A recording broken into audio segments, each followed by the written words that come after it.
Dr. Rick Curry here, and we're going to talk about culture, diversity, and communication. Business and professional edition. Culture is one of those words that you have heard your entire life, but have you ever stopped to define it? Have you thought about the elements that comprise culture?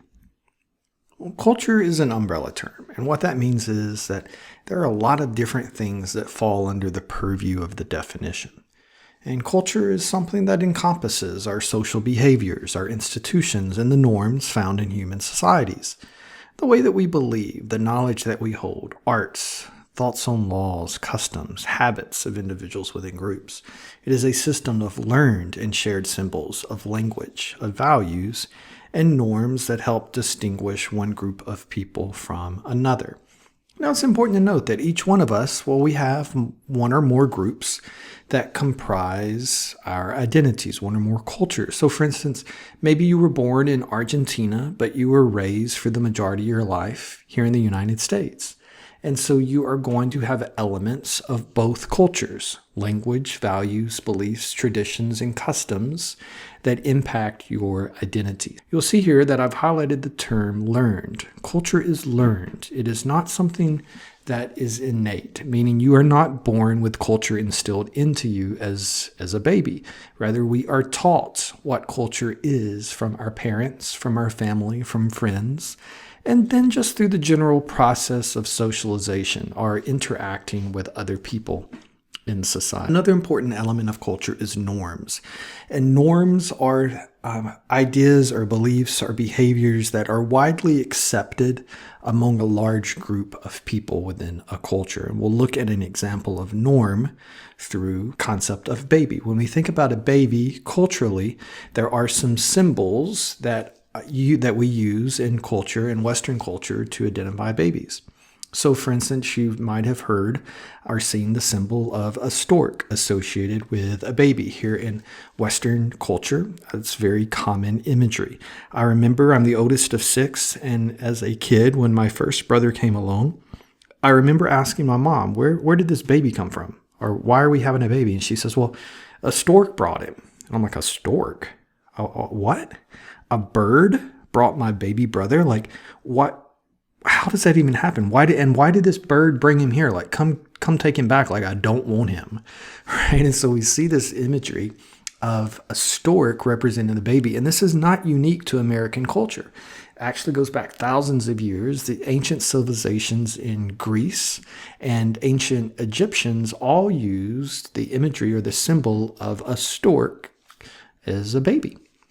If we look at norms, we can look at norms around babies, specifically around gender.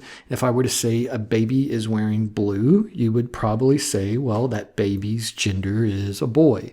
Or I could say a baby girl, and you would say pink. And so that is what a norm is something that has become widely accepted and ingrained into society in regards to that. Again, something that is taught to us from a very early age. So this concept of gender is deeply ingrained in our personal identities. Should note there is a difference in biological sex and gender. Biological sex is the sexual reproductive organs that a person is born with, and gender is cultural. It is learned. We learn it through socialization. We are taught through family and friends and interaction with others in society what is normal for gender. Academic research shows us that gender norms don't just impact us in terms of our personal identities, but that the impact of gender norms extends into the professional workplace as well. This study showed that there are male-dominated jobs and female-dominated jobs in which men or women are more likely to be hired as either CEOs or journalists, nurses, etc. There are some gender-neutral type of job hirings, what we call integrated jobs, in terms of this study in which there were no preference in hiring male or female applicants. You see that in terms of college professors as a valid example that they've listed here. Now, this slide probably isn't shocking to you because you have experienced the impacts of gender norms in your own personal and professional identities. The textbook says that some cultures are more masculine and some cultures are more feminine. The United States actually is more of a moderate or a neutral culture when it comes to gender norms. Take a look at the video that is now going to play on the screen. Who's the boss? Most of you probably said one of the men, and that is the impact of gender roles and how gender roles is deeply ingrained of our culture. If I were to take it a step further and say, think of the word fireman, police officer, doctor, lawyer, teacher, nurse. What were the images that you saw that popped into your head when I said those words? That highlights the impact that gender norms and culture, in terms of how it shapes our perception of who we are, impacts us and even impacts us in the professional setting. You may be thinking to yourself, well, that's not cool, Dr. C. Well, remember, gender norms is an innate part of the human experience. It is ingrained into our lived experiences even before we're born. I don't feel bad, Peter. Oh, gee, I never thought of it like that. See, as evidenced by these gender reveal fails. Come on, dude, swing the bat. You had one job. Now you've messed up your whole gender reveal. You should always also make sure that your vehicle's in park before the gender reveal. You see, gender is so deeply ingrained in who we are that we start embedding it into the experiences of kids even before they're born. This is probably my favorite video You think here. you're gonna have a sister? What happens if it's a brother? I cry forever. All right, look in the mirror. I feel your pain, little girl. I feel your pain. Now let's look at culture from a little bit different perspective, what they call the iceberg concept. So this is a photo I took in Alaska on a recent cruise, and I've had the privilege to go to Alaska a few times, and it is really cool to see icebergs. Just the color, this beautiful turquoise blue color, something that you don't see anywhere else in the world. It's really awesome experience. But one of the fascinating things about an iceberg is the portion of that iceberg that we can actually see above the water is only about 10% of the total volume of that iceberg, meaning most of that iceberg is actually under the water. So with culture, we think of it as culture as an iceberg. There are things that we can see with culture, but the majority of things in terms of culture are things that we can't see. And so, for example, some of the surface level of culture that we can see is food. We can see how people dress. We can hear the music that people play. We can see the visual arts, drama, crafts, watch them dance. We can read the literature and the books that they write. We can hear the language that they speak. We can see their customs and their celebrations, the games that they play, the holidays that they celebrate. Those are surface level aspects of culture that we can see. But we have these deeper, below the surface level components of culture that are things that we cannot see. And these include things like concepts of beauty and notions of modesty, how we experience work, the ideas and beliefs that we hold about things like religion and raising kids, how we interact socially, the tones and the attitudes that we use towards elders, ideals of respect, definitions of obscenity. So these are all deeper level aspects of culture that we don't necessarily see just by looking at culture, a group of people from that surface level aspect. So remember that the things that we can see is very little of what actually comprises the culture of a group of people. So here's a helpful tip for how you can improve your communication practices, and that is to practice cultural competency.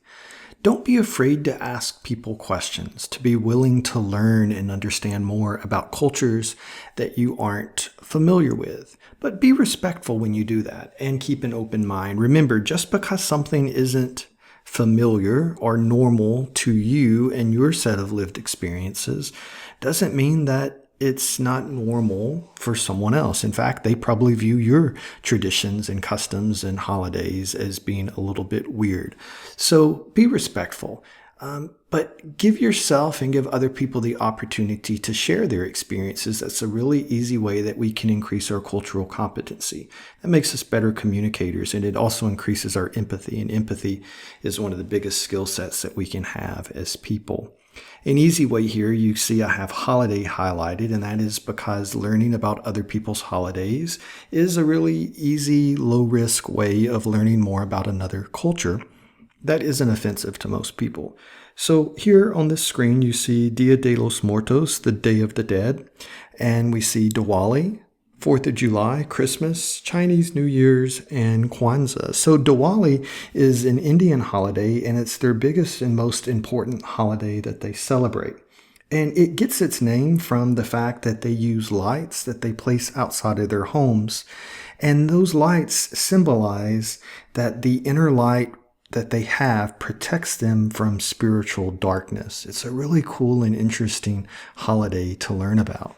We have the Day of the Dead, and this is primarily celebrated by Mexican families, and it's almost like a family reunion, except with deceased ancestors as being the guest of honor. So it really is a celebration of life in the embrace of death. Another really cool and interesting holiday to learn about.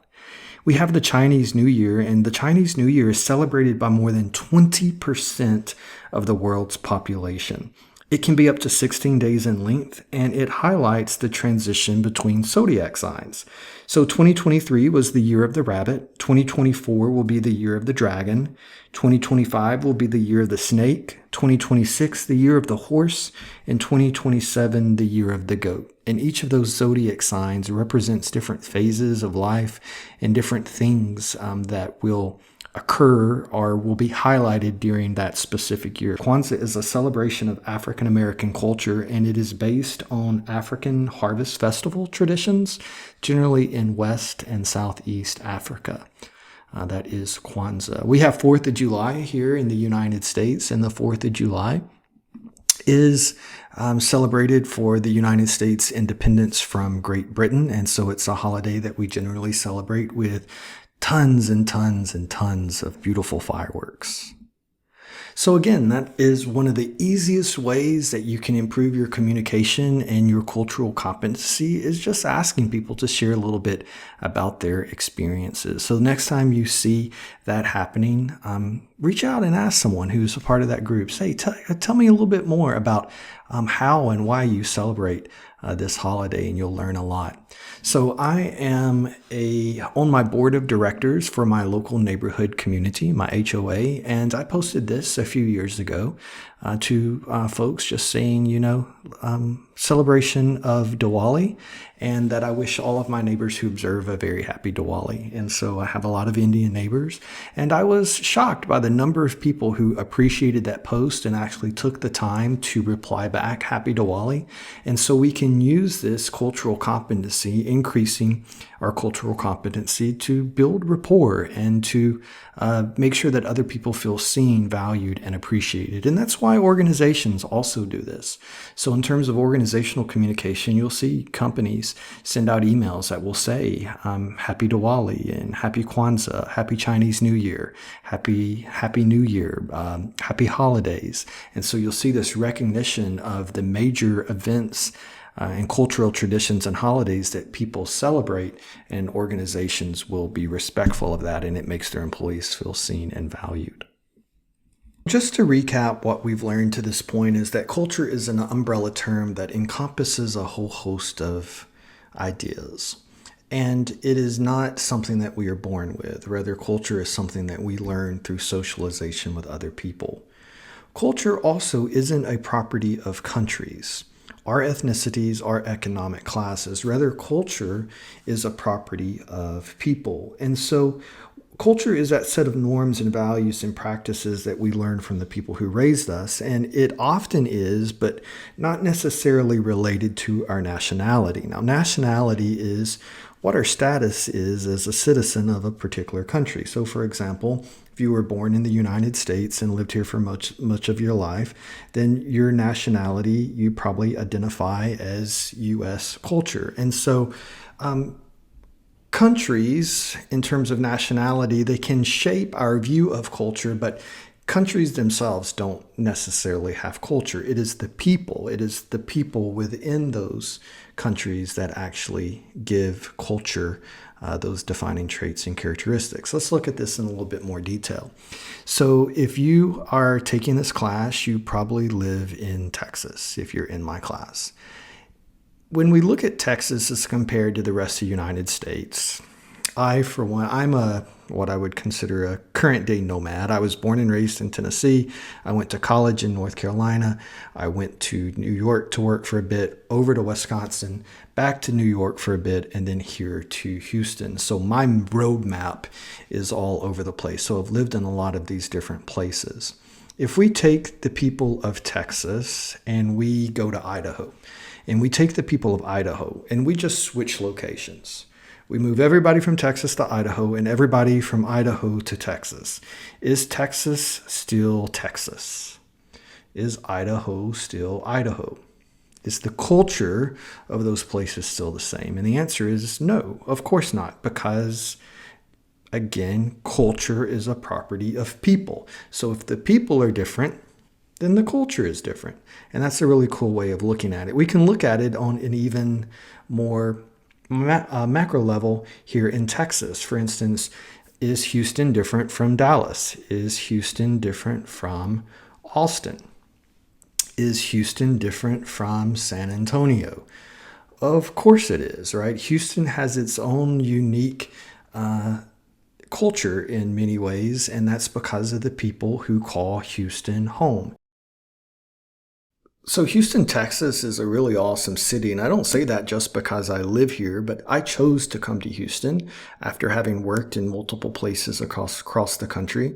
And I came to Houston because it is a diverse city and it had a lot of different things to offer.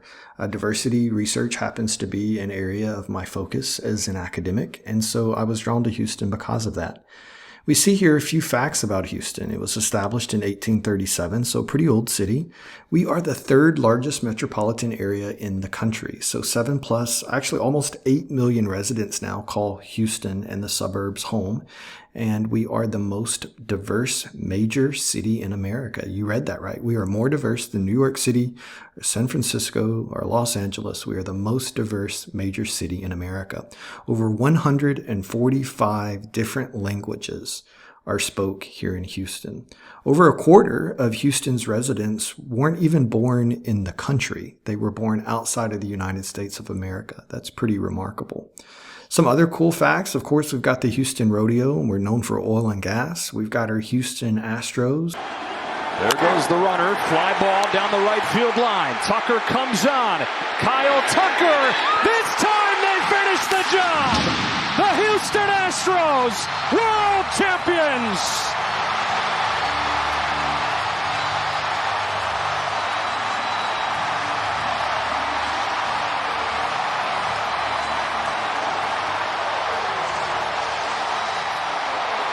Go Stros. Let's hope that we can repeat for another world championship. We've got the Space Center. Up until the privatization of space recently, every single astronaut to ever go to outer space trained here in Houston, Texas. Say again, please. We are the Houston, home of we the have a space problem. industry. Houston also has a very big cultural art scene, a very cool mural scene. They've got a mural tour that you can go and take part of. We are known, you can see the Be Someone Here bridge that, if you are familiar with, keeps getting painted over, and a lot of dialogue and conversation regarding that. But Houston is known for that Be Someone bridge as you go into downtown. We're also known for Whataburger. And so Whataburger was not a restaurant that I had any experience with before I moved to Texas. And I learned very quickly that there is spicy and fancy ketchup. I don't particularly care for Whataburger's hamburgers. I'm sorry. Maybe that's because I'm not a born Texan. I wasn't born here, but I do appreciate Whataburger's Dr. Pepper shakes. And then I do have one of their table numbers in my office. I learned from a student when I moved here that in order to be a true Texan, you had to take a table number. So yeah, I have one of those in my office if you ever come visit. We are also known for Buc-ee's, and Buc-ee's is something quite remarkable that is now expanding across the country, just like Whataburger. A few other interesting facts about Houston: we're the only major American city that doesn't have land use zoning laws. And that means that you can really literally build anything next to anything. So you could have an Italian restaurant right next to a hospital and a gun shop right next to a school. You can build anything beside anything here in Texas. As I mentioned, we're the world capital of space exploration. We're also the world capital of air conditioning, energy industry, world capital of petroleum exploration. And what isn't the capital of Texas? That's not Houston. That is Austin. A 2021 survey found that Houstonians ate out more than residents of the other 39 major cities surveyed. And we are statistically one of the top 5 restaurant food cities in America, more than 11,000 restaurants. I don't think they are necessarily related, but Houston also generally tops a list of some of the nation's most unfit residents. And I think that's because of the sprawling nature of the city. There's not a lot of public transit. You're not going to take a train or a bus from Spring, Texas, downtown. You can't. You have to take a car. You're not going to be able to walk it. And because of that, I think that is probably reflective in the health statistics there.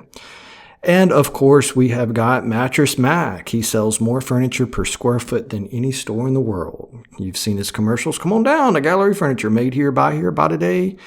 Get it today. And of course, if the Astros win the World Series, then that normally means your Tempur-Pedic mattress is free. As we talk a little bit more about culture, there are some pitfalls to culture that we should talk about, and that is ethnocentrism. And that is the fact that people tend to exhibit very strong preferences for people that we perceive to be like us.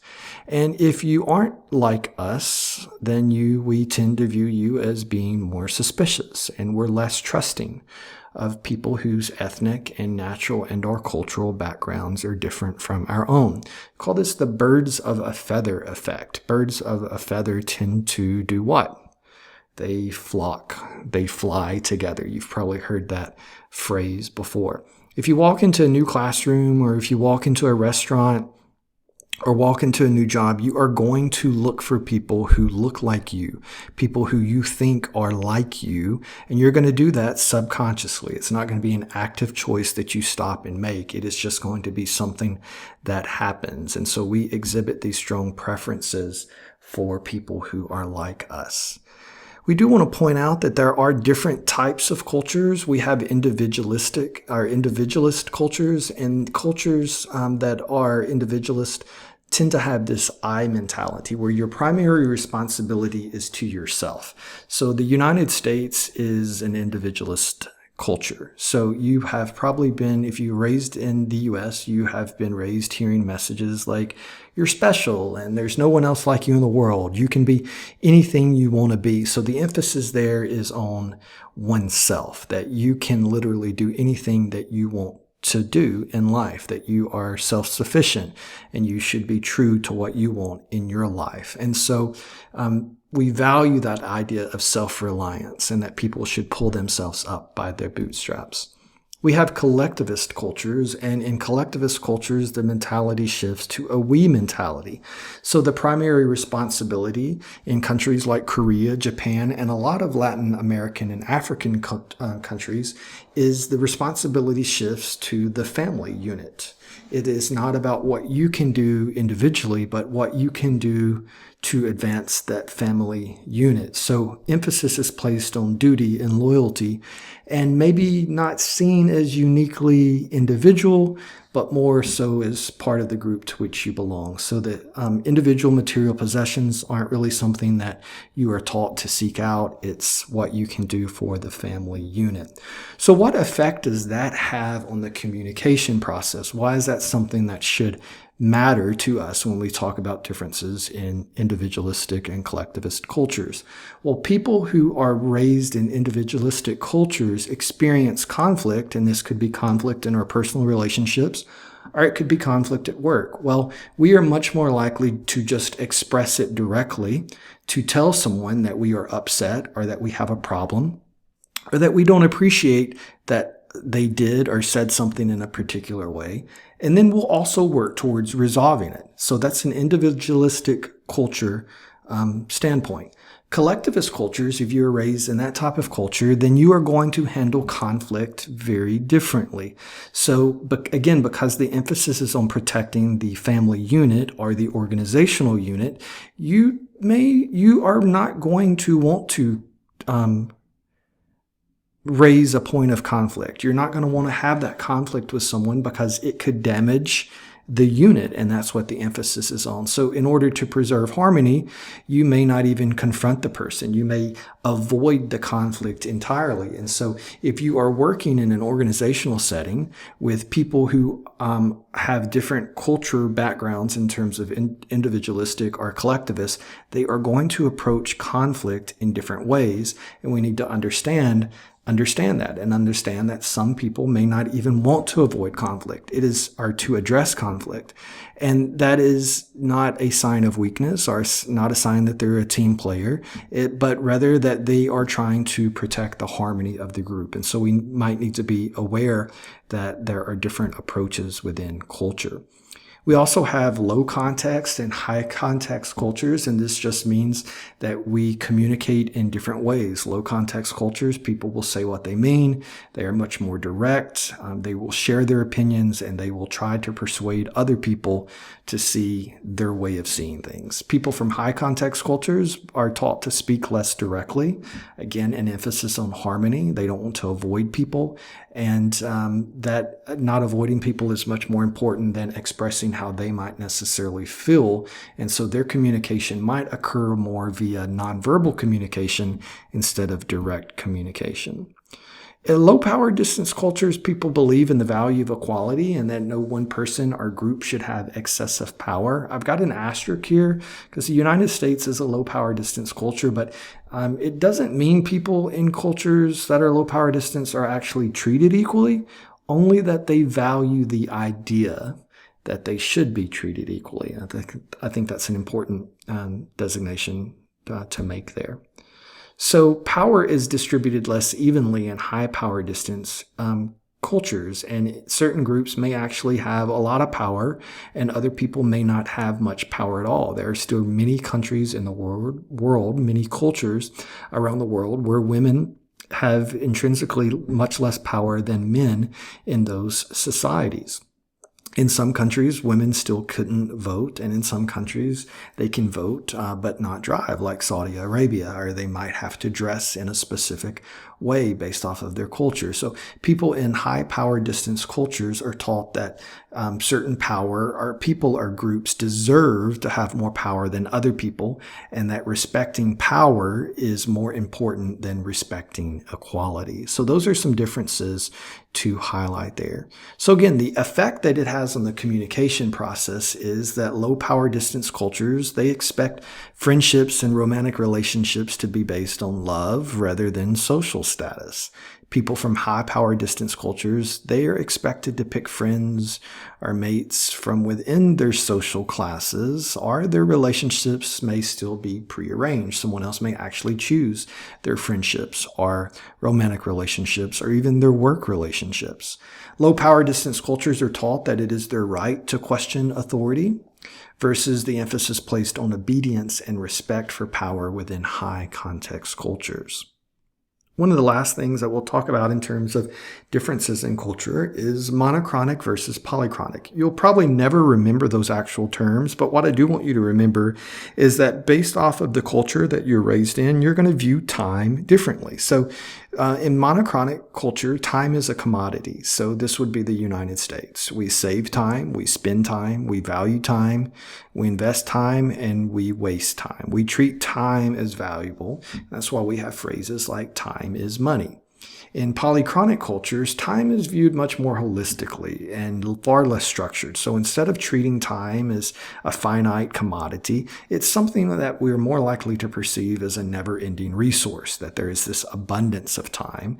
And as a result of that, our schedules are more fluid. And so more value is attached to the quality of the life lived versus punctuality or efficiency.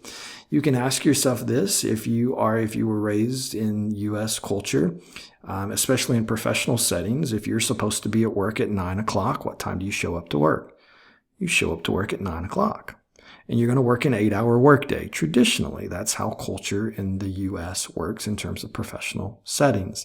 If you lived in Spain, then you would have a siesta. You would actually have an afternoon break built in to your schedule to where you can take a nap or you can take a break, and businesses will actually close. And so again, you see a very unique difference there in terms of how time is viewed across cultures. You may also see this if you have Hispanic friends. I would ask my Hispanic students, okay, there's a party that starts at 8 o'clock. What time do you show up? None of my Hispanic students ever raise their hand and say, Dr. Curry, you show up at 8 o'clock. Because you don't show up at 8 o'clock in Hispanic culture. You show up much later. So again, you see those differences, and that difference in time between the U.S. and a lot of Hispanic cultures is monochronic versus polychronic. We view time differently. So just understand that that is a big difference in how we view culture also. Lastly here, culture is deeply embedded into our sense of personal belonging and our identity, and this causes us to feel uncomfortable when our norms are challenged. This contributes to resistance to change, meaning we don't like to change how we see the world, how we feel about the world, and the way that we view certain concepts, because it makes us uncomfortable, because culture is so deeply embedded into our personal belonging. But my question for you would be this: anytime that you feel uncomfortable about a new idea or topic or culture of our way of life or way of seeing things, is to ask yourself, what is your why? Why do you feel the way that you feel? And be willing to challenge that, to learn and to grow and to seek out more knowledge and more experiences with things that might make you feel uncomfortable. Because if you can do that, that will increase your cultural competency when it comes to understanding culture, diversity, and communication.